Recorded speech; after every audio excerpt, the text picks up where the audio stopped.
ॐ शुद्धस्फटिकसङ्काशं शुद्धविद्याप्रदायकम् शुद्धं पूर्णं चिदानन्दं सदाशिवमहं भजे।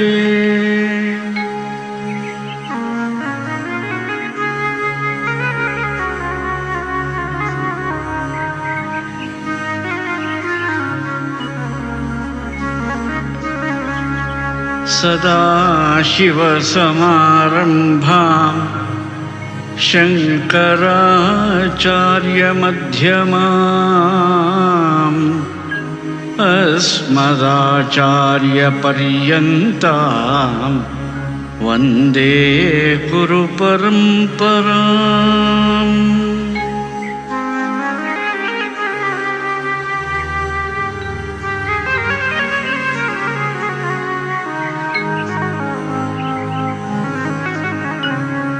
सदाहं सम्प्रदायज्ञं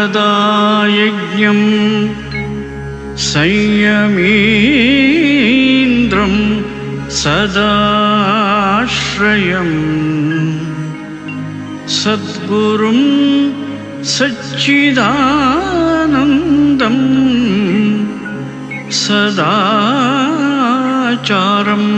समाश्रये सदाचार्यं समाश्रये।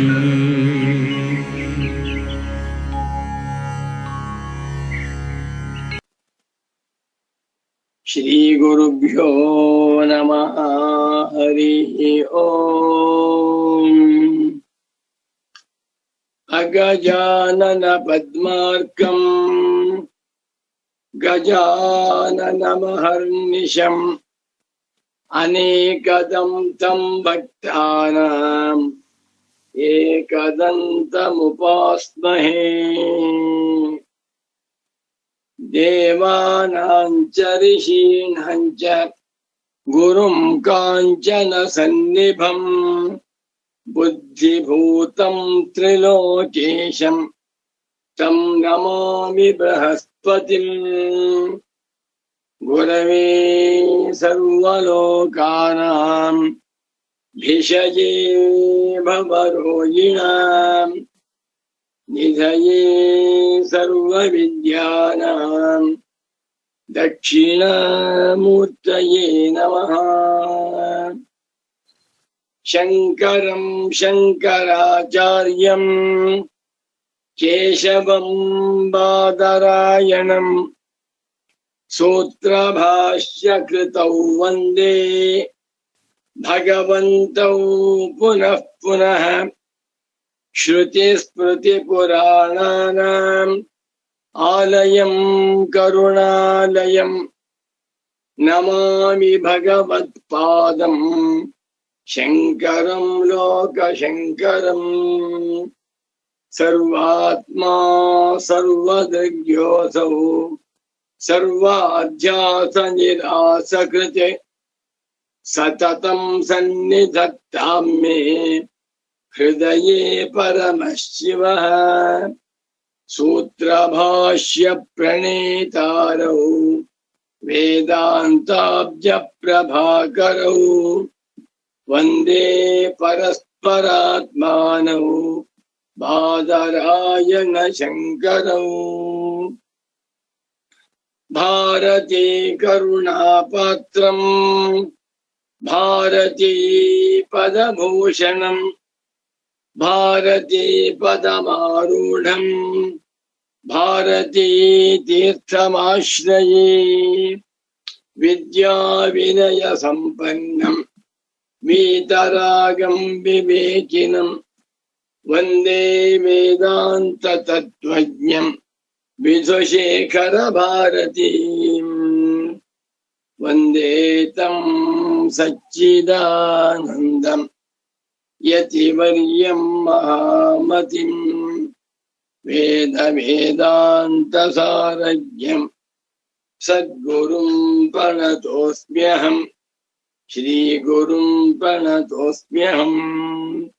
ಸದಾಹಂ ಸಂಪ್ರದಾಯಜ್ಞಂ ಸಂಯಮೀಂದ್ರಂ ಸದಾಶ್ರಯಂ ಸದ್ಗುರುಂ ಸಚ್ಚಿದಾನಂದಂ ಸದಾಚಾರಂ ಸಮಾಶ್ರಯೇ.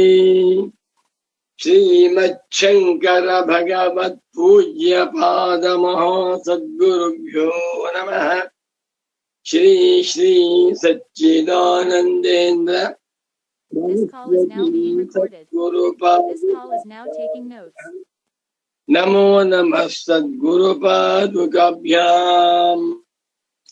ಸದ್ಗುರು ಭಕ್ತರು, ಭಗವದ್ ಭಕ್ತರು, ಮುಮುಕ್ಷ ಸಾಧಕರು, ಸದಾಚಾರ ಸಂಪನ್ನರು, ವೇದಾಂತ ಪ್ರಿಯರು, ವಸ್ತುತಂತ್ರ ಜ್ಞಾನ ಚಿಂತಕರು ಆಗಿರುವ ಆತ್ಮೀಯ ಪ್ರೇಮಾತ್ಮ ಸ್ವರೂಪಿಗಳಾದ ತಮ್ಮೆಲ್ಲರಿಗೂ ಇಂದಿನ ಸುಪ್ರಭಾತವನ್ನು ಹೇಳುತ್ತಾ, ಇಂದು ಶ್ರೀ ಪರಾಭವನಾಮ ಸಂವತ್ಸರದಲ್ಲಿ ಉತ್ತರಾಯಣ ಗ್ರೀಷ್ಮ ಋತು ಅಧಿಕ ಜ್ಯೇಷ್ಠ ಮಾಸ ಕೃಷ್ಣ ಪಕ್ಷ ಪಂಚಮಿ ತಿಥಿ 2026ನೇ ಇಸವಿಯಲ್ಲಿ ಜೂನ್ ಮಾಹೆಯಲ್ಲಿ 5ನೇ ತಾರೀಖಿನ ಶುಕ್ರವಾರದ ಶುಭೋದಯವನ್ನು ತಮ್ಮೆಲ್ಲರಿಗೂ ಕೋರುತ್ತಾ, ಇಂದಿನ ಸುಗಮ ಅಧ್ಯಾಸ ಭಾಷ್ಯ ವ್ಯಾಖ್ಯಾ ಪ್ರವಚನ ಕಾರ್ಯಕ್ರಮಕ್ಕೆ ತಮ್ಮೆಲ್ಲರಿಗೂ ಹೃತ್ಪೂರ್ವಕವಾದ ಪ್ರೇಮಪೂರ್ವಕವಾದ ಸುಸ್ವಾಗತ. ಅಧ್ಯಾಸ ಭಾಷ್ಯ ಶಾಂಕರಾದ್ವೈತ ವೇದಾಂತ ದರ್ಶನದಲ್ಲಿ ಅತ್ಯಂತ ಮಹತ್ವವನ್ನು ಪಡೆದಿದೆ. ಶಾಂಕರಾದ್ವೈತ ವೇದಾಂತ ದರ್ಶನಕ್ಕೆ ಅಧ್ಯಾಸ ಭಾಷ್ಯವು ತಳಹದಿಯಂತಿದೆ.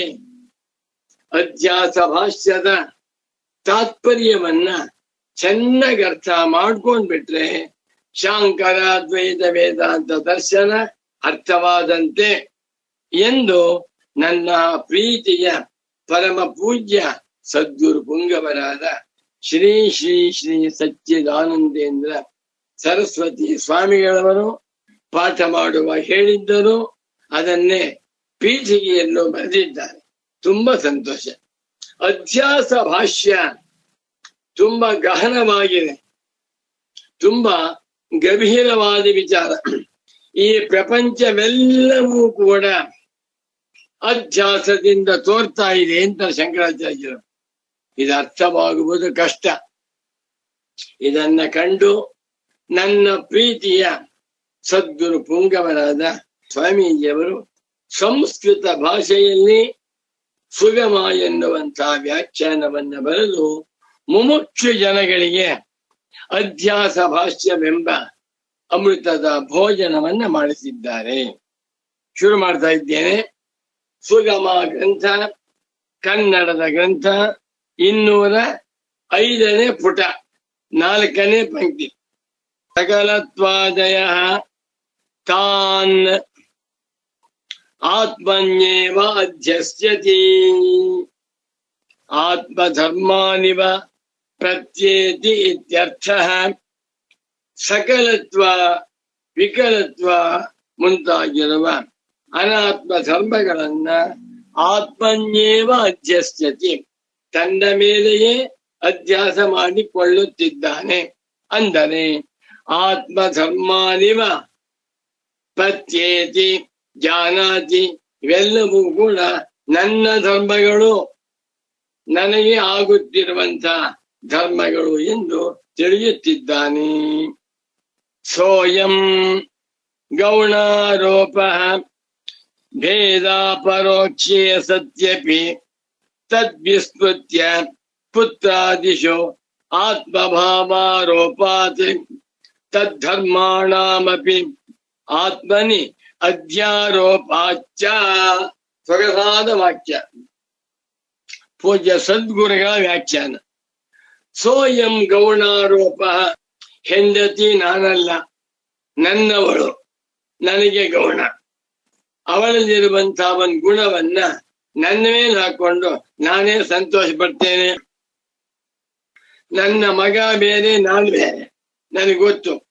ಆ ಮಗನಿಗೆ ಏನಾದ್ರೂ ಒಳ್ಳೇದಾದ್ರೆ ನನಗೆ ಸಂತೋಷವಾಗ್ತಾ ಇದೆ ಅಂತ ತಿಳ್ಕೊತೇನೆ. ಇದು ಗೌಣಾರೋಪ, ಮಿಥ್ಯಾರೋಪವಲ್ಲ. ನನಗೆ ಗೊತ್ತು ನಾನ್ ಬೇರೆ, ಮಗ ಬೇರೆ, ನಾನ್ ಬೇರೆ, ನನ್ನ ಪುಸ್ತಕ ಬೇರೆ. ಯಾರಾದರೂ ನಾನು ಬರೆದಿರುವ ನನ್ನ ಗ್ರಂಥವನ್ನ ಮೆಚ್ಚಿ ಸಂತೋಷ ವ್ಯಕ್ತಪಡಿಸಿದ್ರೆ ನಂಗೆ ಸಂತೋಷ. ಇಲ್ಲ, ನಾನ್ ಬೇರೆ, ಪುಸ್ತಕ ಬೇರೆ. ಆ ಪುಸ್ತಕವನ್ನು ಹೊಗಳಿದ್ರೆ ನಂಗೆ ಸಂತೋಷ. ಆ ಪುಸ್ತಕವನ್ನ ನಿಂದೆ ಮಾಡಿದ್ರೆ, ಪುಸ್ತಕ ಚೆನ್ನಾಗಿಲ್ಲ, ಪ್ರಿಂಟಿಂಗ್ ಚೆನ್ನಾಗಿಲ್ಲ ಅಂತ ನಿಂದೆ ಮಾಡಿದ್ರೆ ನಂಗೆ ಸಂಕಟ. ಇದು ಗೌಣಾರೋಪ, ಮಿಥ್ಯಾರೋಪವಲ್ಲ. ಈ ಗೌಣಾರೋಪವು ಭೇದ ಅಪರೋಕ್ಷೇ ಸತ್ಯಪಿ, ಭೇದಾಪರೋಕ್ಷೇ ಅಪರೋಕ್ಷಸ್ಯ ಭಾವ ಅಪರೋಕ್ಷಂ. ನೋಡಿ, ಇಲ್ಲಿ ಭೇದವು ಅಪರೋಕ್ಷವಾಗಿದೆ. ನಾನ್ ಬೇರೆ, ಪುಸ್ತಕ ಬೇರೆ, ನಾನ್ ಬೇರೆ, ನನ್ ಗಂಡ ಬೇರೆ, ನಾನ್ ಬೇರೆ, ನಮ್ಮ ಸೊಸೆ ಬೇರೆ, ಅಳಿಯ ಬೇರೆ ಎನ್ನುವಂತ ಭೇದವು ಅಪರೋಕ್ಷವಾಗಿದೆ ಅನುಭವದಲ್ಲಿ. ಅಪರೋಕ್ಷ ಅಂತಂದ್ರು ಬಂದೆ, ಅನುಭವ ಅಂದ್ರು ಬಂದೆ. ನಾವೆಲ್ಲರಿಗೂ ಹೋದ್ ನಾನ್ ಬೇರೆ, ನಮ್ಮ ತಂದೆ ಬೇರೆ. ನಮ್ ತಂದೆನ ಯಾರಾದ್ರೂ ಬಹಳ ಹೊಗಳ್ಬಿಟ್ರೆ ನಂಗೆ ಸಂತೋಷ. ಇದು ಗೌಣಾರೋಪ. ಇದು ಭೇದ ಎನ್ನುವಂತಹದ್ದು ಅಪರೋಕ್ಷ ಸತ್ಯವೇ. ಅಪರೋಕ್ಷವಾಗಿದ್ದರೂ ಚೆನ್ನಾಗೂ ನನಗೆ 110% ನಾನ್ ಬೇರೆ, ನನ್ ಪುಸ್ತಕ ಬೇರೆ, ನಾನ್ ಬೇರೆ, ನನ್ ಕಾರ್ ಬೇರೆ, ನಾನ್ ಬೇರೆ, ನನ್ನ ಮನೆ ಬೇರೆ. ಹೊಸದಾಗಿ ಮನೆ ಕಟ್ಸಿರ್ತಾರೆ, ಗ್ರ್ಯಾಂಡ್ ಆಗಿ ಕಟ್ಟಿದ್ದಾರೆ. ಮನೆ ನೋಡಿದ್ರು, ಸಾರ್ ಮನೆ ತುಂಬಾ ಚೆನ್ನಾಗಿದೆಯಪ್ಪ, ನಿಮ್ಮ ಪೂಜಾ ಮಂದಿರವಂತೂ ತುಂಬಾ ಚೆನ್ನಾಗಿ ಹೊಳಬಿಟ್ಟಿ. ಆ ಮನೆಯನ್ನ ಹೊಗಳಿದ್ರೆ ಅವನಿಗೆ ತುಂಬಾ ಸಂತೋಷ. ಅವನಿಗೆ ಗೊತ್ತಿಲ್ವಾ ನಾನ್ ಬೇರೆ, ಮನೆ ಬೇರೆ ಅಂತ.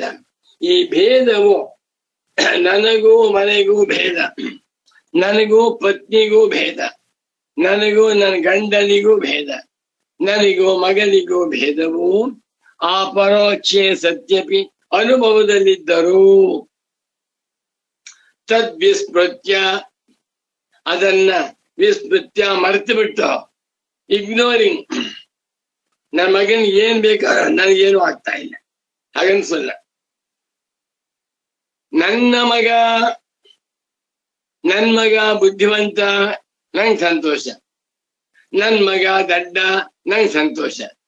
ನನ್ನ ಮಗ ಅಂತ ಹೇಳುವಾಗಲೇ ನನಗೂ ಮಗನಿಗೂ ಭೇದವು ಅನುಭವದಲ್ಲಿ ಇದ್ದರೂ ಅದನ್ನ ವಿಸ್ಮೃತ್ಯ ಮರೆತು ಬಿಟ್ಟು ಪುತ್ರಾದಿಷು ಆತ್ಮಭಾವ ಆರೋಪಾತೆ, ಪುತ್ರ, ಭಾರ್ಯ, ಮಿತ್ರ, ಗೃಹಾದಿಗಳಲ್ಲಿ ಇವನು ಆತ್ಮಭಾವ, ನಾನೇ ಮಗ, ನಾನೇ ಗಂಡ, ನಾನೇ ಹೆಂಡತಿ, ನಾನೇ ಕಾರು ಎನ್ನುವ ಅಭಿಮಾನವನ್ನ ಆರೋಪ ಮಾಡಿಕೊಂಡಿರುವುದರಿಂದ ತದ್ಧರ್ಮಾನಾಮಪಿ, ಅವುಗಳ ಧರ್ಮವನ್ನು ಕೂಡ ಆತ್ಮನಿ ತನ್ನ ಮೇಲೆ ಆರೋಪ ಮಾಡಿಕೊಂಡಿದ್ದಾನೆ. ಇದು ಎಲ್ಲರ ಅನುಭವದಲ್ಲಿದೆ. ಸನ್ಯಾಸಿಗಳು ಹೆಂಡತಿ, ಮಕ್ಕಳು ಎಲ್ಲರನ್ನು ಬಿಟ್ಟು ಸನ್ಯಾಸಿ ಆಗಿದ್ದಾರೆ. ಅವನಿಗೆ ಗೊತ್ತಾಯ್ತು ಮಗನಿಗೆ ಆರೋಗ್ಯವಿಲ್ವಂತೆ, ಆಸ್ಪತ್ರೆ ಸೇರಿದ್ದಾನೆ ಅಂತ. ಆ ಸನ್ಯಾಸಿ ಬೆಂಗಳೂರಿನಿಂದ ಚೆನ್ನೈ ಹೋಗ್ತಾನೆ ಮಗನ ನೋಡ್ಬೇಕು ಅಂತ. ಯಾಕೆ ಹೋಗಿದೆ? ನನ್ನ ಪೂರ್ವಾಶ್ರಮದ ಮಗನಿಗೆ ಹುಷಾರಿರ್ಲಿಲ್ಲ, ಮಗನಿಗೆ ಒಳ್ಳೆ ಪ್ರಶಸ್ತಿ ಬಂತು, ಪದ್ಮಶ್ರೀ ಪ್ರಶಸ್ತಿ ಬಂತು. ಆ ಕಾರ್ಯಕ್ರಮಕ್ಕೆ ಬೆಂಗಳೂರಿನಿಂದ ತಂದೆ ಫ್ಲೈಟ್ ಅಲ್ಲಿ ಹೋಗ್ತಾನೆ. ಎಲ್ಲಿಗೆ? ಡೆಲ್ಲಿಗೆ. ಏನ್ ಸ್ವಾಮಿ ಬಂದಿದ್ದೀರಾ? ನಮ್ಮ ಪೂರ್ವಾಶ್ರಮದ ಮಗನಿಗೆ ಪದ್ಮಶ್ರೀ ಪ್ರಶಸ್ತಿ ಕೊಡ್ತಾ ಇದ್ದಾರೆ, ನೋಡಕ್ಕೋಸ್ಕರವಾಗಿ ಬಂದೆ. ಅದ ಸನ್ಯಾಸಿ ಅಂತಾದ ಮೇಲೆ ಎಲ್ಲವನ್ನೂ ಬಿಟ್ಟಿದ್ದಾನೆ. ಅದನ್ನ ಮರೆತು ಅವನಿಗೆ ಅಧ್ಯಾಸ ಉಂಟು. ಅಧ್ಯಾಸ ಹೇಳುವಷ್ಟು ಸುಲಭ ಹೋಗುವುದಿಲ್ಲ. ನಿಜವಾಗಿ ನೋಡಿದರೆ ಅಧ್ಯಾಸ ಇಲ್ಲವೇ ಇಲ್ಲ. ಇಲ್ಲದ ಅಧ್ಯಾಸ ಹಾಗೆಲ್ಲ ಹೋಗ್ತಾ ಇಲ್ಲ. ಬಾ ಯೋಚನೆ ಮಾಡಿ. ಈಗ ನಾನ್ ಬೇರೆ ಮಗ ಬೇರೆ ಹೌದಾ? ಸನ್ಯಾಸಿ ಆಗ್ಬಿಟ್ಟಿದ್ದಾನ ಹೌದಾ? ನನ್ ಮಗನಲ್ಲ ಅಂತ ಆದ್ಮೇಲೆ ಮಗನಿಗೆ ಎಷ್ಟೇ ಪ್ರಶಸ್ತಿ ಬಂದರೂ ಕೂಡ ನನಗೇನಾಗ್ಬೇಕು? ಇಲ್ಲ. ಅದರ ಅಧ್ಯಾಸ ಪ್ರಬಲವಾಗಿದೆ. ಎಂಥವರನ್ನು ಬಿಡ್ತಾ ಇಲ್ಲ. ಇಷ್ಟಾಗಿತ್ತು. ಮುಂದಕ್ಕೆ ಹೋಗ್ತೇನೆ. ಪುತ್ರಾದಿಶು ಮಮಾಭಿಮಾನ ಪ್ರಯುಕ್ತ ಅಯಮಧ್ಯಾಸ. ಪುತ್ರಾದಿಗಳಲ್ಲಿ ನನ್ನದು ಎನ್ನುವಂತ ಅಭಿಮಾನದಿಂದ ಉಂಟಾಗಿರುವ ಅಧ್ಯಾಸವಿದು. ಬಾ, ಸನ್ಯಾಸ ಅತ್ಯಂತ ಶ್ರೇಷ್ಠವಾದದ್ದು. ಸನ್ಯಾಸಕ್ಕೆ ಸಮಾನವಾಗಿರುವಂತಹ ಸಾಧನವಿಲ್ಲ. ಸನ್ಯಾಸಿಗಳು ನಿಜವಾದ ಸನ್ಯಾಸಿಗಳಾಗಿ ಬಿಟ್ಟು ವೇದಾಂತಾರ್ಥ ಚಿಂತನೆ ಮಾಡ್ತಾ ಬಂದುಬಿಟ್ರೆ ಅವರು ಖಂಡಿತವಾಗಿ ಬ್ರಹ್ಮಜ್ಞಾನಿಗಳಾಗ್ತಾರೆ. ಅಧ್ಯಾಸ ಹೋಗ್ತಾ ಇಲ್ಲ. ನಮ್ಮ ಪೂರ್ವಾಶ್ರಮದ ಮನೆ, ನಮ್ಮ ಪೂರ್ವಾಶ್ರಮದ ಹೆಂಡತಿ, ನನ್ನ ಪೂರ್ವಾಶ್ರಮದ ಅಳಿಯ, ನನ್ನ ಪೂರ್ವಾಶ್ರಮದ ಗ್ರಾಮ. ಏನ್ ಸ್ವಾಮಿ ಇದು? ಬೇಡ. ಸ್ವಪುತ್ರೇ, ತನ್ನ ಮಗನಲ್ಲಿ ಕೇನಚಿತ್ ಅಜ್ಞೆ ಬರೆದಿದ್ದಾಗ ಸತ್ಕೃತೆ ಸ್ವಾತ್ಮಾನಮೇವ ಸತ್ಕೃತಂ ಮನ್ಯತೆ ತತ್ ಕಸ್ಯ ಹೇತೋ. ಒಳ್ಳೆ ಗುರುಗಳವರು ಸರಳವಾದ ಭಾಷೆ ಬೇರೆ. ಸ್ವಪುತ್ರೇ, ತನ್ನ ಮಗನನ್ನ, ಕೇನಚಿತ್ ಯಾರಾದ್ರೂ ಕೂಡ ಸತ್ಕೃತೆ ಸತ್ಕಾರ ಮಾಡಿದರೆ, ಇದು ಕರ್ಮನೇ ಪ್ರಯೋಗ. ತನ್ನ ಮಗನು ಯಾರಿಂದಲಾದರೂ ಸತ್ಕಾರ ಮಾಡಲ್ಪಟ್ಟರೆ, ಗೌರವಿಸಲ್ಪಟ್ಟರೆ, ಪೂಜಿಸಲ್ಪಟ್ಟರೆ, ಸ್ವಾತ್ಮಾನಮೇವ ತನ್ನನ್ನೇ ಸತ್ಕೃತಂ ಸತ್ಕೃತನಾಗಿರುವಂತೆ ಮನ್ಯತೆ ತಿಳಿತಾನೆ ಅಲ್ವೇ? ಒಬ್ಬನೇ ಮಗ ತುಂಬಾ ಬುದ್ಧಿವಂತ, ತಂದೆ ವಿಧೇಯನಾಗಿದ್ದಾನೆ. ಅಮೆರಿಕಾದಲ್ಲಿ ಓದ್ದ, ಫಸ್ಟ್ ರ್ಯಾಂಕಲ್ಲಿ ಪಾಸ್ ಆಯ್ತು. ಅವನ ಹೆಸರು ಎಲ್ಲಾ ಪೇಪರ್ನಲ್ಲೂ ಬಂದೋಯ್ತು, ಟಿವಿನಲ್ಲೆಲ್ಲ ಬಂದೋಯ್ತು. ಅಪ್ಪನಿಗೆ ಗೊತ್ತಾಯ್ತು. ಅಪ್ಪ ಸನ್ಯಾಸಿ. ಏನ್ ಮಾಡ್ತಾನೆ? ಸಂತೋಷವಾಗಿರ್ತಾನೆ. ಏನ್ ಗುರುಗಳಿಗೆ ತುಂಬಾ ಸಂತೋಷವಾಗಿದೆಯಲ್ಲ? ಹೌದು, ನನ್ನ ಪೂರ್ವಾಶ್ರಮದ ಮಗನಿಗೆ ಅಮೆರಿಕಾದಲ್ಲಿ ಪ್ರಶಸ್ತಿ ಬಂತು. ಅಲ್ಲ, ನಿಮ್ ಮಗನಲ್ಲ ಅಂದ್ಮೇಲೆ, ನೀನ್ ಬೇರೆ ಮಗ ಬೇರೆ ಅಂದ್ಮೇಲೆ ಮಗನಿಗೆ ಎಷ್ಟೇ ಪ್ರಶಸ್ತಿ ಬಂದರೂ why should you be happy? ಏನೇ ಅನ್ನಿ, ನನ್ ಮಗ. ಸ್ವಪುತ್ರೇ, ತನ್ನ ಮಗನನ್ನ ಕೇನಚಿತ್, ಯಾರ ಸರ್ಕಾರದವರು ಅಥವಾ ಶ್ರೀಮಂತರು ಸತ್ಕೃತೆ ಸತ್ಕಾರ ಮಾಡಿಬಿಟ್ರೆ, ಸ್ವಾತ್ಮಾನಮೇವ ಸತ್ಕೃತಂ ಮನ್ಯತೆ, ತನ್ನನ್ನೇ ಸತ್ಕಾರ ಮಾಡಲ್ಪಟ್ಟವನೆಂದು ಮನ್ಯತೆ ತಿಳಿತಾನೆ. ಇಲ್ಲಿ ಸ್ವಾರಸ್ಯ,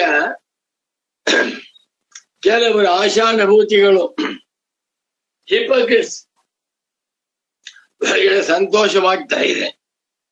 ಆ ಸಂತೋಷವನ್ನ ಹೊರಗಡೆ ತೋರಿಸ್ತಾ ಇಲ್ಲ. ಯಾಕೆ?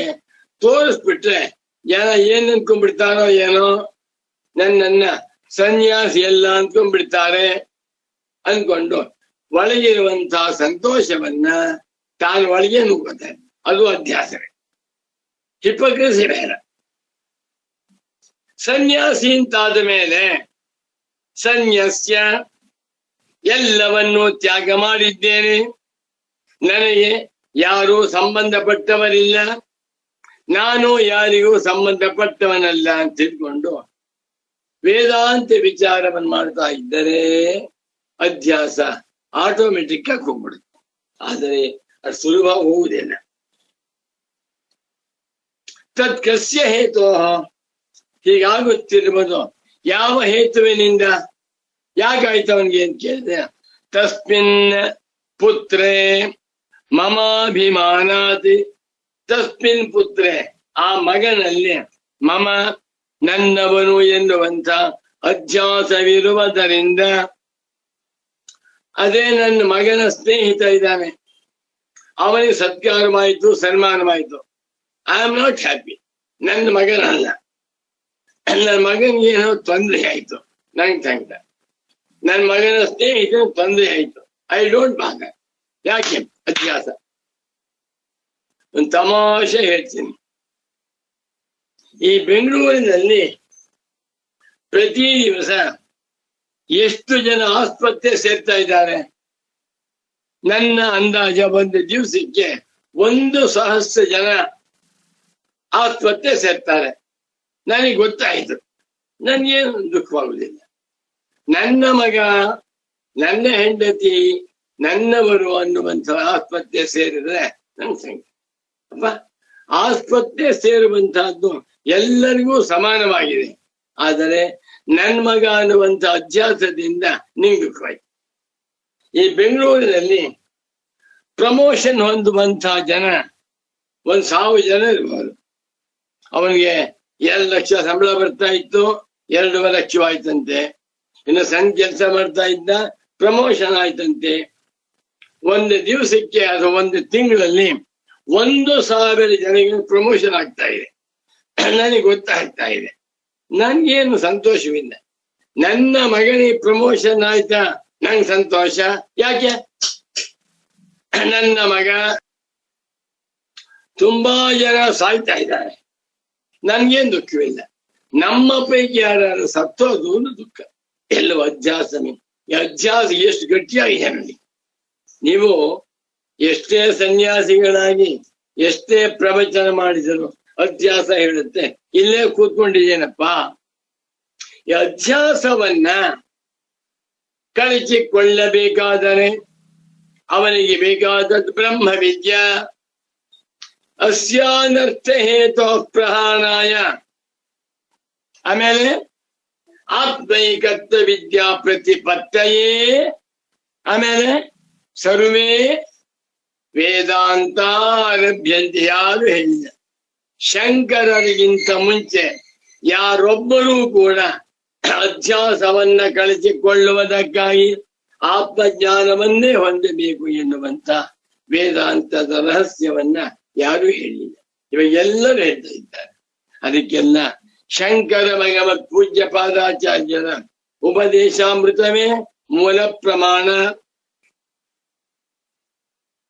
ಮಗಂದಾಯ್ತು. ಏವಮೇವ ಭಾರ್ಯಾದಿಷ್ವಪಿ ದ್ರಷ್ಟವ್ಯಂ.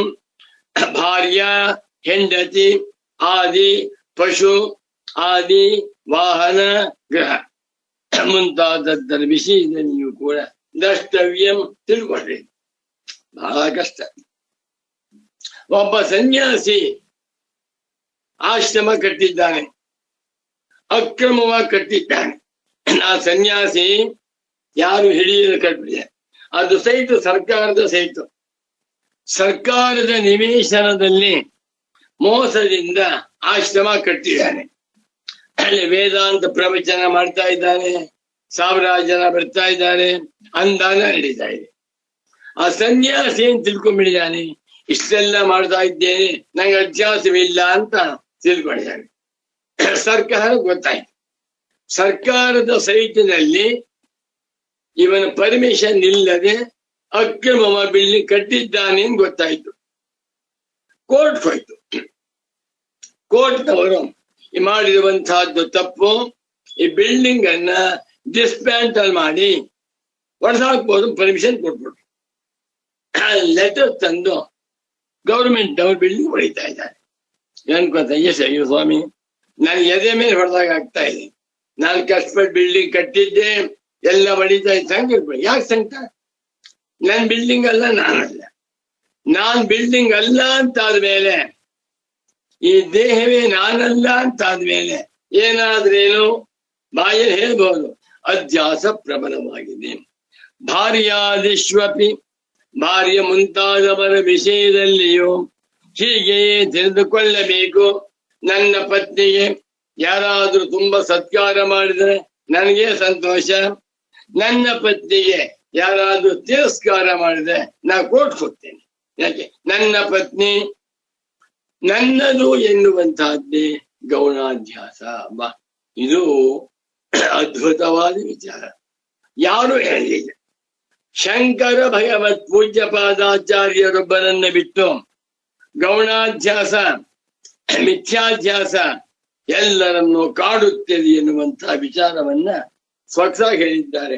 ಅದನ್ನು ಪೂಜ್ಯ ಸದ್ಗುರುಗಳು ಸ್ವಚ್ಛ ಬಿಡಿಸ್ತಾ ಇದ್ದಾರೆ. ನೋಡಿ, ಗುರುಗಳಿಗೆ ಈ ಗೌಣಾಧ್ಯಾಸವಿರಲಿಲ್ಲ ಅನ್ನುವುದಕ್ಕೆ ಒಂದು ಉದಾಹರಣೆ ಇಂದ ಹೇಳಿದ್ದೇನೆ, ಸಂಕ್ಷೇಪ ಹೇಳ್ತಾರೆ. ಪೂರ್ವಾಶ್ರಮದಲ್ಲಿ ಪೂಜ್ಯ ಸದ್ಗುರುಗಳು ಗೌರ್ಮೆಂಟ್ ಟೀಚರ್ ಆಗಿದ್ರು. ಸನ್ಯಾಸಿಗಳಾದ್ಮೇಲೆ ಆ ಪೂರ್ವಾಶ್ರಮವೆಲ್ಲ ಮರ್ತೋಯ್ತು.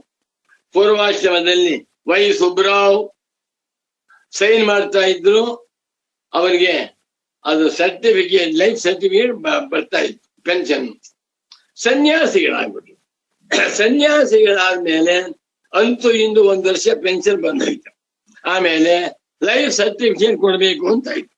ಆ ವ್ಯಕ್ತಿ ಬರ್ತಿದ್ದಾನೆ ಅಂತ ಆಶ್ರಮದವ್ರು ಬಂದು ತಮಗೆ ಪೆನ್ಷನ್ ಬರ್ತಾ ಇಲ್ಲ. ಹೇಳ್ತಿರೋದು ಸುಮಾರು 80 ವರ್ಷದ ಮಾತು ಅಂತ ಇಟ್ಕೊಳ್ಳಿ. 80 ವರ್ಷದ ಹಿಂದಿನ ಮಾತು, ಇನ್ನು ಜಾಸ್ತಿನೇ, 90 ವರ್ಷದ ಮಾತು. ಆಗ ಸ್ವಾಮಿ ಒಂದು ಸೈನ್ ಮಾಡಿ ಎಂದು ಮ್ಯಾನೇಜರ್ ಬಂದು, ಏನ್ ಮಾಡ್ಬೇಕಪ್ಪ? ವೈ ಸುಬ್ರಾವನ್ ಸೈನ್ ಮಾಡಿ. ಆ ಸುಬ್ರಾವ್ ಸತ್ತೋಗಿದ್ದಾನೆ, ಇಲ್ವಲ್ಲ ಈಗ ಅಂದ್ಬಿಟ್ಟು.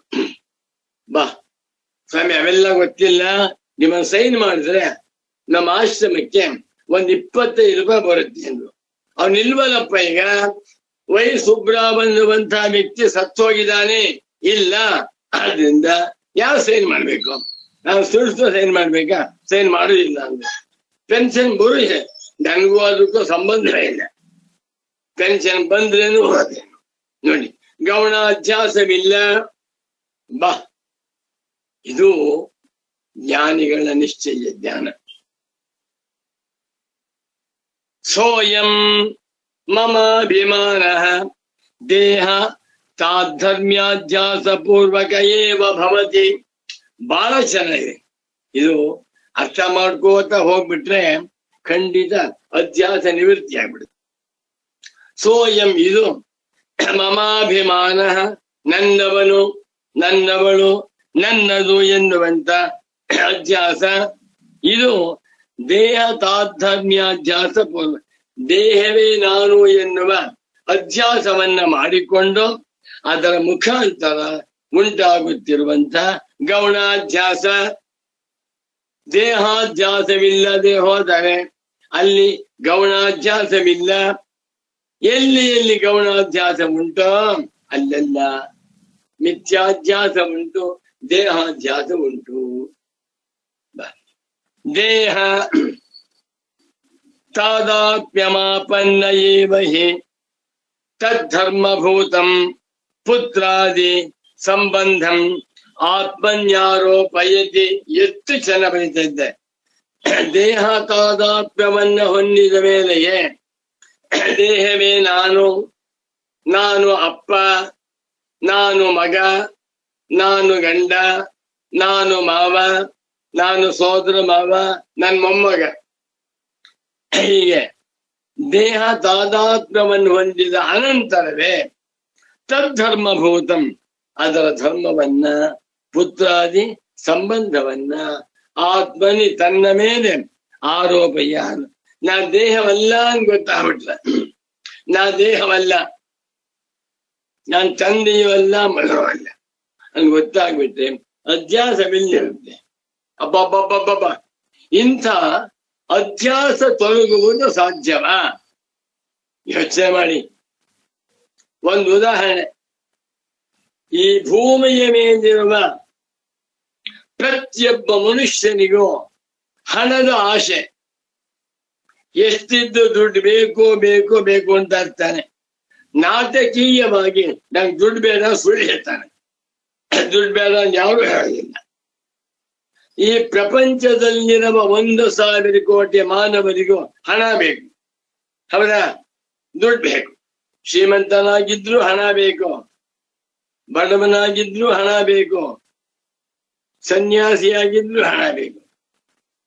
ಎಲ್ಲರೂ ಯಾವನೊಬ್ಬ ಮನುಷ್ಯನಾದರೂ ಈ ಪ್ರಪಂಚದಲ್ಲಿ ನನಗೆ ಹಣ ಬೇಡ ಎಂದು ಹೇಳೋ ನಿಧಾನ ಖಂಡಿತ ಇಲ್ಲ. ಯಾರಿಗೆ ಧನ ಸಂಪಾದನೆ ಬೇಡ ಅಂತಾನೆ? ದಿನ ಧನ ಸಂಪಾದನೆಗೆ 10 ಲಕ್ಷ ಬರ್ತಾ ಇದೆ, ಬೇಡ ಅಂತಾನ?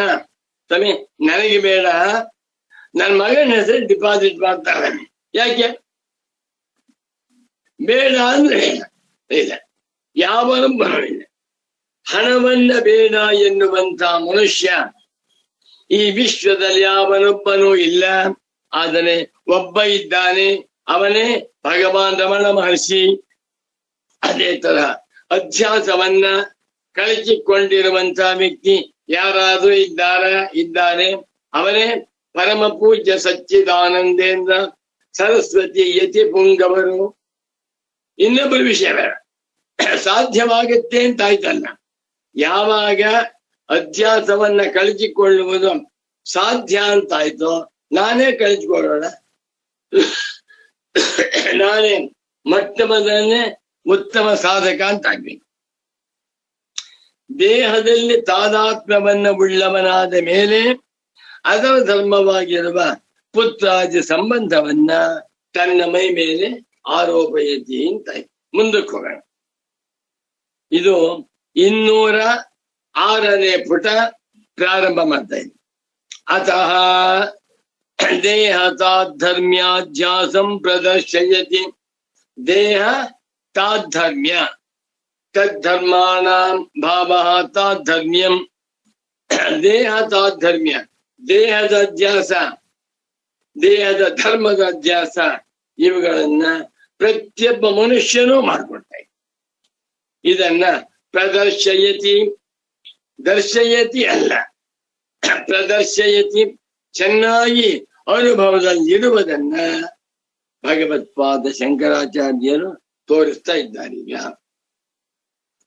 ತಥಾ ದೇಹ ಧರ್ಮಾನ್ ಸ್ಥೂಲೋಹಂ ಕೃಶೋಹಂ ಗೌರೋಹಂ ತಿಷ್ಠಾಮಿ ಗಚ್ಚಾಮಿ ಲಂಘಯಾಮಿ ಚೇತಿ. ಶ್ರೀರಾಮ ಜಯ ರಾಮ್ ಜಯ ಜಯ ರಾಮ್. ದೇಹ ಧರ್ಮಗಳನ್ನ ಪ್ರತಿಯೊಬ್ಬ ಮನುಷ್ಯನು ತನ್ನ ಮೇಲೆ ಆರೋಪಣೆ ಮಾಡಿಕೊಂಡು ವ್ಯವಹಾರ ಮಾಡ್ತಾನೆ. ಹಾಗೆ ಅಹಂ ಸ್ಥೂಲ.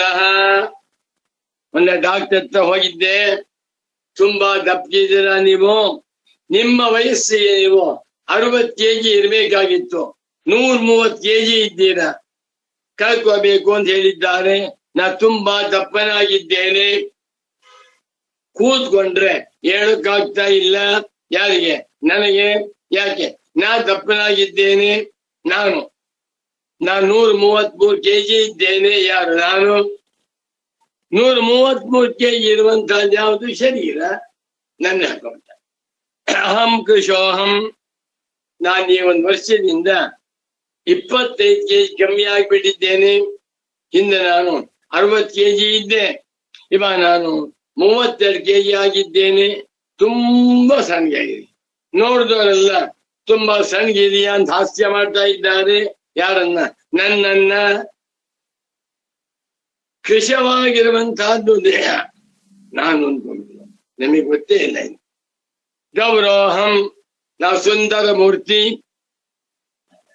ಎಲ್ಲರೂ ಕೂಡ ತುಂಬಾ ಸುಂದರವಾಗಿದ್ದೀಯಾ ಅಂತ ಹೇಳ್ತಾರೆ. 1000 ಜನ ಕೂತ್ಕೊಂಡಿದ್ರೆ ನನ್ನ ಕಂಡು ಎಲ್ಲರೂ ಕೂಡ ತುಂಬಾ ಚೆನ್ನಾಗಿದ್ದೀಯಾ ಅಂತ ಹೇಳ್ತಾರೆ ನನ್ನನ್ನ. ನಾನು ಯಾರು? ಈ ಹಸಿ ಹಣ. ಸ್ವಲ್ಪ ವರ್ಟ ಕಾಣಬಹುದು, ಮಾತು ಎಷ್ಟು ಸತ್ಯವಾಗಿದೆ. ದೇಹಾಧ್ಯಾಸ ಎಷ್ಟು ಗಟ್ಟಿಯಾಗಿ ಕೂತ್ಬಿಟ್ಟೆ. ಅಹಂ ತಿಷ್ಠಾಮಿ. ನಾನು ಪ್ರತಿ ದಿವಸ 1 ಗಂಟೆ ನಿಂತ್ಕೊಂಡು ಜಪ ಮಾಡ್ತೇನೆ. ಯಾರು? ನಾನು.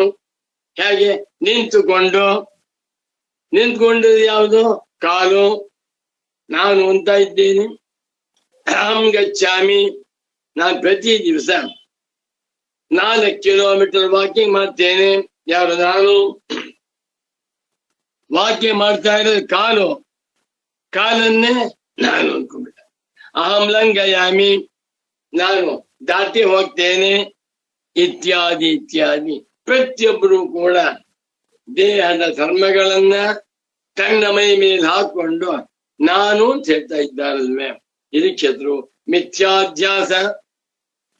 ಯದ್ಯಪಿ ಇದು ಭಾಷ್ಯವಾಯ್ತು, ಅದಕ್ಕೆ ಗುರುಗಳ ಸುಗಮ ನೋಡಿ.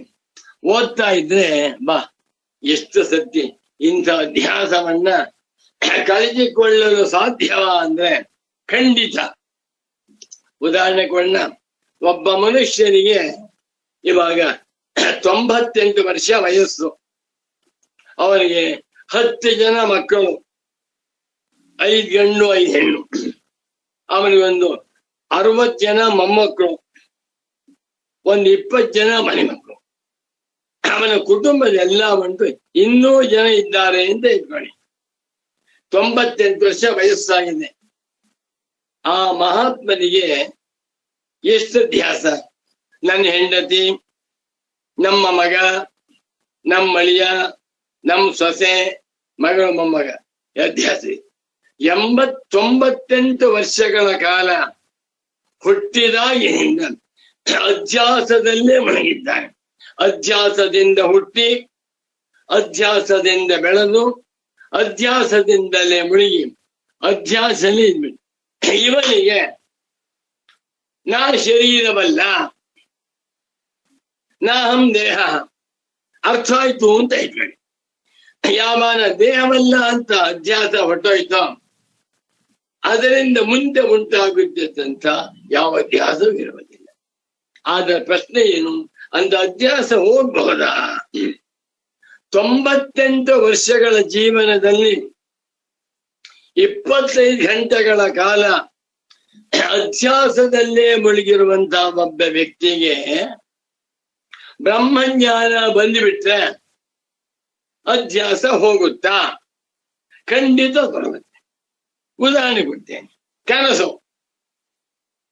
ನನ್ನ ಕನಸಿನಲ್ಲಿ ನಾನು ಬ್ರಹ್ಮಚಾರಿಯಾಗಿದ್ದೆ, ಮದುವೆ ಆಯ್ತು, ಮಕ್ಕಳಾಯ್ತು, ಮೊಮ್ಮಕ್ಕಳಾಯ್ತು, ಮರಿ ಮಕ್ಕಳಾಯ್ತು.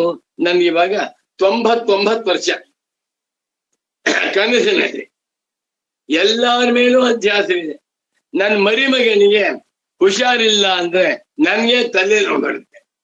ನನ್ನ ಮರಿಮಗಳಿಗೆ ಗಂಡು ಗೊತ್ತಾಯ್ತು ಅಂದ್ರೆ ನಂಗೆ ಸಂತೋಷವಾಗ್ತಾ ಇದೆ. ಕನಸಿನಲ್ಲಿ ಎಲ್ಲರ ಮೇಲೂ ಅಧ್ಯಾಸ, ನಾನು ಅವನಿಗೆ ಎಚ್ಚರವಾಯಿತು. ಎಚ್ಚರವಾದ ಕೂಡಲೇ ಅಧ್ಯಾಸವೇನಾಯ್ತು? ಅಧ್ಯಾಸ ಹೊರಟೋಯ್ತು, ಹೋಗ್ಲಿಲ್ಲ. ಅಧ್ಯಾಸವೇ ಇರಲಿಲ್ಲ ಅಂತ ಗೊತ್ತಾಗ್ಬಿಡುತ್ತೆ. ಅದು ಅನುಭವ ನೋಡಿ. ಅನಾದಿಮಾಯಯ ಸುಪ್ತ ಯದಾ ಜೀವ ಪ್ರಬುಧ್ಯತೆ ಅಜಂ ಅನಿದ್ರಂ ಅಸ್ವಪ್ನಂ ಅದ್ವೈತಂ ಬುದ್ಧ್ಯತೆ ತದ. ಇದು ಯಾರ ಮಾತು? ಗೌಡಪಾದಾಚಾರ್ಯರ ಮಾತು. ಬರೀ 98 ವರ್ಷವಲ್ಲ, ಅನಾದಿ ಮಾಯಯ. ಸೃಷ್ಟಿ ಪ್ರಾರಂಭವಾದಾಗಿನಿಂದಲೂ ಕೂಡ ಅಧ್ಯಾಸ ಅಧ್ಯಾಸ ಅಧ್ಯಾಸದಲ್ಲೇ ಮುಳುಗಿಬಿಟ್ಟು ಕನಸು ಕಾಣ್ತಾ ಇದ್ದಾರೆ.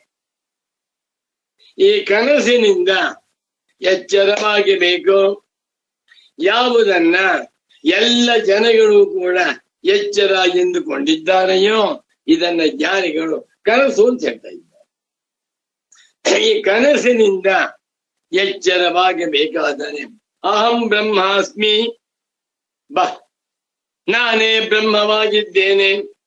ಸವಾಯೇಶ ಮಾನಜ ಆತ್ಮ ಅಜರೋ ಅಮರೋ ಅಮೃತೋ ಅವಯೋ ಬ್ರಹ್ಮ, ಅವಯಂ ವೈ ಬ್ರಹ್ಮ, ಅವಯಂ ಹಿ ವೈ ಬ್ರಹ್ಮ ಭವತಿ ಯಯೇವಂ ವೇದ. ಉಪನಿಷತ್ ಹೇಳ್ತಾ ಇದೆ.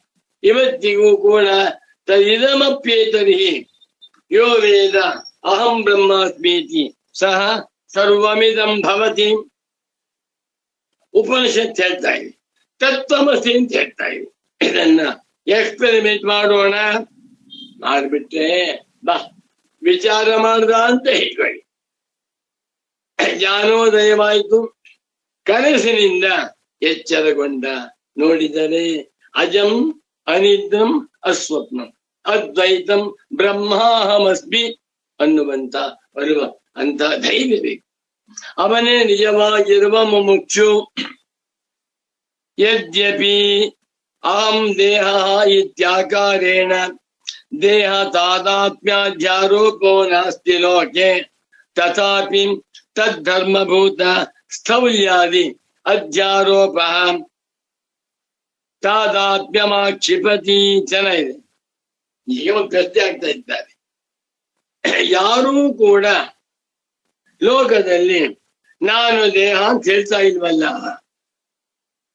ನಾನು ದೇಹ, ನಾನು ಕಣ್ಣು ಯಾರು ಹೇಳ್ತಾ ಇಲ್ಲ. ನನ್ನ ದೇಹ ಅಂತ ಹೇಳ್ಕೊತಾರೆ. ಆದರೆ ಯದ್ಯಪಿ ಲೋಕೆ ಅಹಂ ದೇಹ ಇತಿ ಆಕಾರೇಣ ದೇಹ ತಾದಾತ್ಮ್ಯ ಅಧ್ಯಾರೋಪೋ ನಾಸ್ತಿ. ಲೋಕದಲ್ಲಿ ನಾನೇ ಶರೀರ ಎಂದು ಈ ರೂಪದಿಂದ ಯಾವನೊಬ್ಬನೂ ಕೂಡ ದೇಹ ತಾದಾತ್ಮ್ಯಾಧ್ಯಾಸವನ್ನು ಮಾಡಿಕೊಂಡಿಲ್ಲ. ಯಾರೊಬ್ಬರು ಕೂಡ ನಾನು ದೇಹ, ಡಾಕ್ಟ್ರೆ ನಾನು ದೇಹ, ನನ್ನ ದೇಹಕ್ಕೆ ಆರೋಗ್ಯವಿಲ್ಲ, ಇನ್ಯಾರು ಗುರುಗಳೇ ನಾನು ದೇಹ, ನನಗೆ ಆತ್ಮಜ್ಞಾನ ಉಪದೇಶವನ್ನ ಮಾಡಿ ಯಾರು ಹೇಳಲಿಲ್ಲ.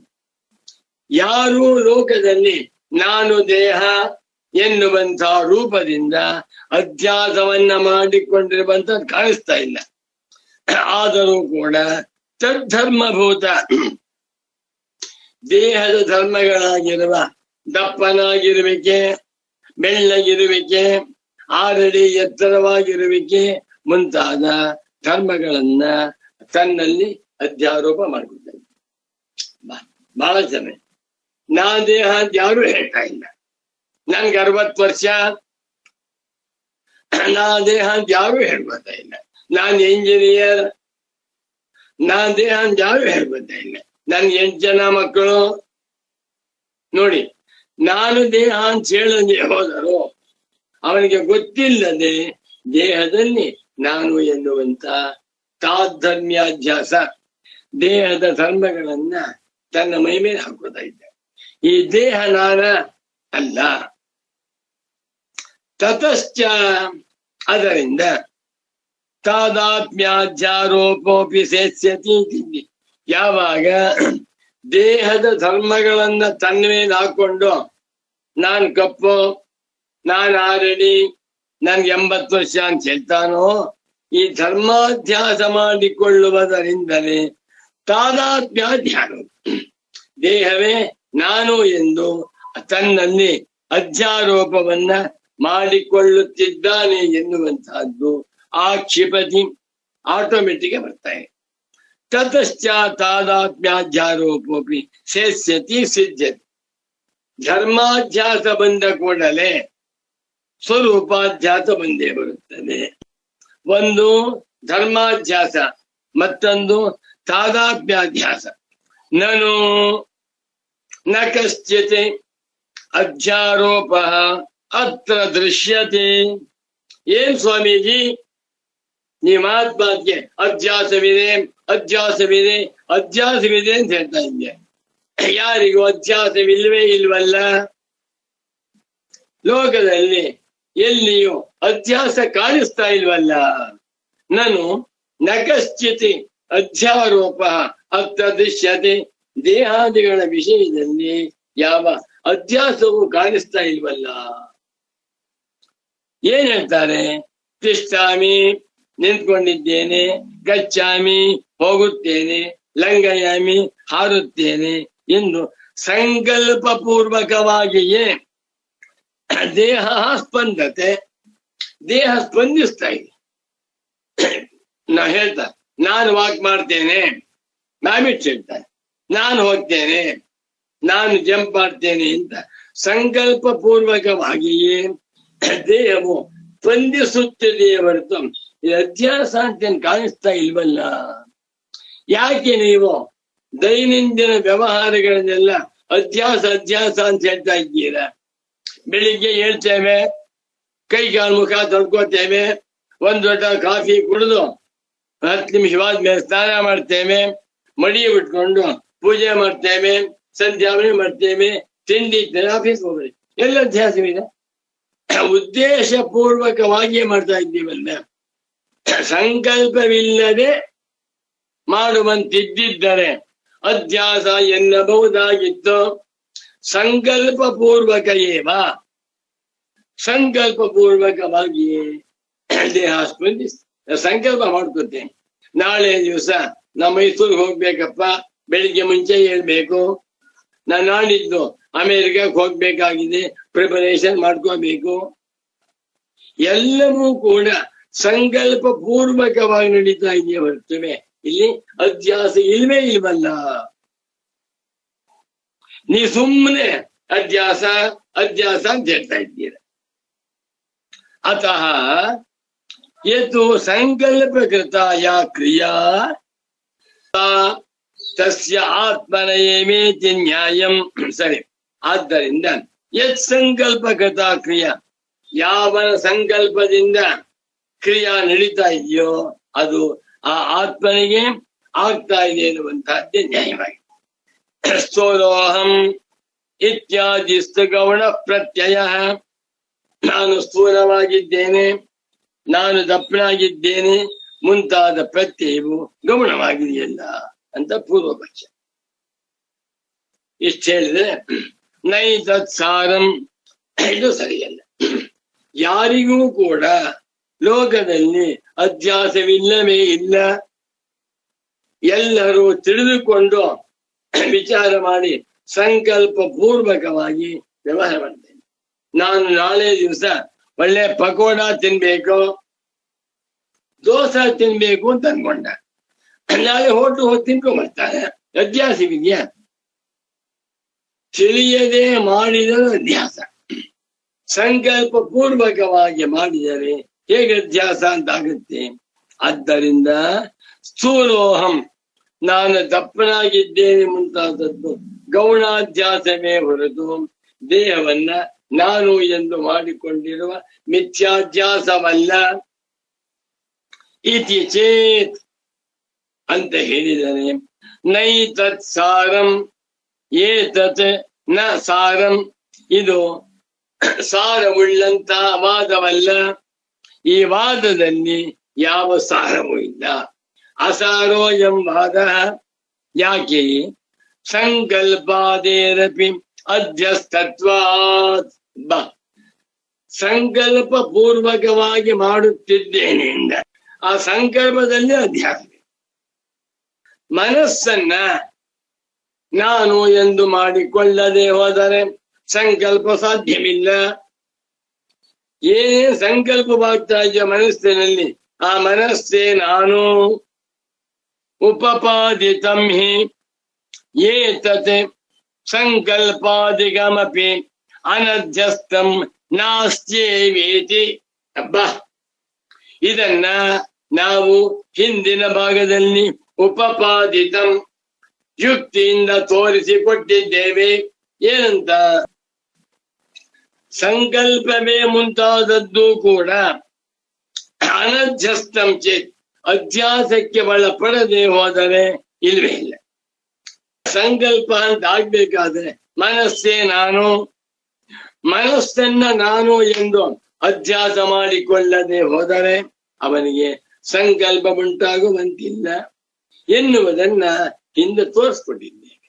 ಮತ್ತು ವಕ್ಷ್ಯತೆ ಚ ಉಪನಿಷ್ಠಾತ್ ಯಥಾ ದೇಹಾತ್ಮ ಪ್ರತ್ಯಯ ಗೌಣೋ ನ ಭವತಿ ತಥಾ ಭಾಷ್ಯೇ ಏವ. ಇದು ಬಹಳ ಒಳ್ಳೆಯ ವಿಷಯ.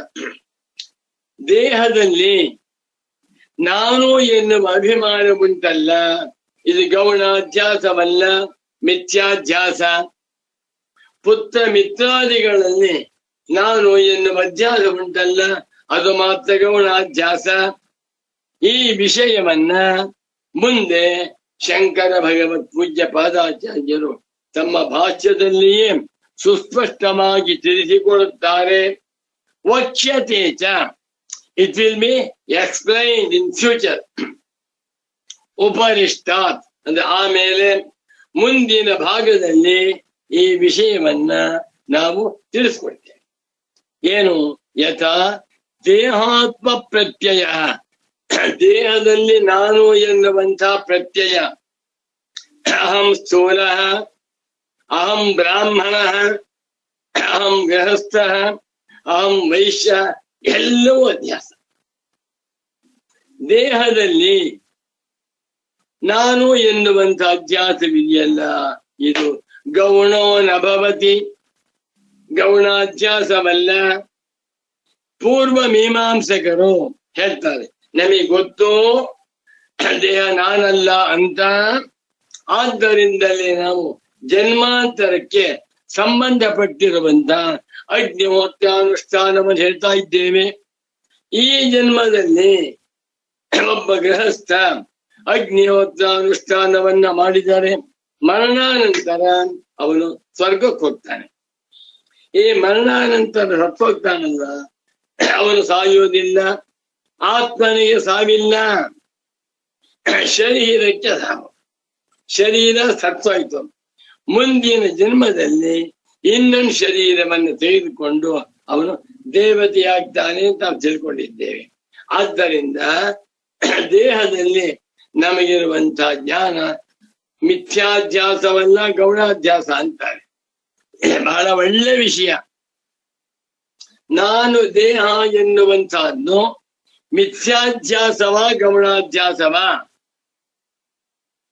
ಉದಾಹರಣೆಗೆ, ಅಹಂ ಗೃಹಸ್ಥ, ಅಹಂ ಯುವ, ಅಹಂ ಬಾಲಕ, ಅಹಂ ಬ್ರಾಹ್ಮಣ, ಅಹಂ ಸ್ಥೂಲ, ಅಹಂ ಕೃಷ. ಇದು ಮಿಥ್ಯಾಧ್ಯಾಸವೇ ಗೌಣಾಧ್ಯಾಸವೇ? ಮೀಮಾಂಸಕರ ಪ್ರಕಾರ ಇದು ಮಿಥ್ಯಾಧ್ಯಾಸವಲ್ಲ, ತಪ್ಪು ತಿಳುವಳಿಕೆಯಲ್ಲ. ನಮಗೆ ಗೊತ್ತಿದೆ ಶರೀರ ನಾನಲ್ಲ ಅಂತ ಗೊತ್ತಿದ್ದರೂ ಕೂಡ ದೇಹವನ್ನು ಇಟ್ಕೊಂಡು ಅನುಷ್ಠಾನ ಮಾಡ್ತಾ ಇದ್ದಾರಲ್ಲ, ಗೌಣಾಧ್ಯಾಸ. ನನಗೆ ಗೊತ್ತು ನಾನ್ ಬೇರೆ, ಮಗ ಬೇರೆ, ನಾನ್ ಬೇರೆ, ಪುಸ್ತಕ ಬೇರೆ, ಗೊತ್ತಿದ್ದರೂ ಸಹಿತ ನಾನು ಅದೇ ನಾನು ಅನ್ಕೋತಾ ಇದ್ದೇನೆ. ಗೌಣಾಧ್ಯಾಸ. ಗೌಣಾಧ್ಯಾಸ ಅಪಾಯಕಾರಿಯಲ್ಲ, ಮಿಥ್ಯಾಧ್ಯಾಸ ಅಪಾಯಕಾರಿ.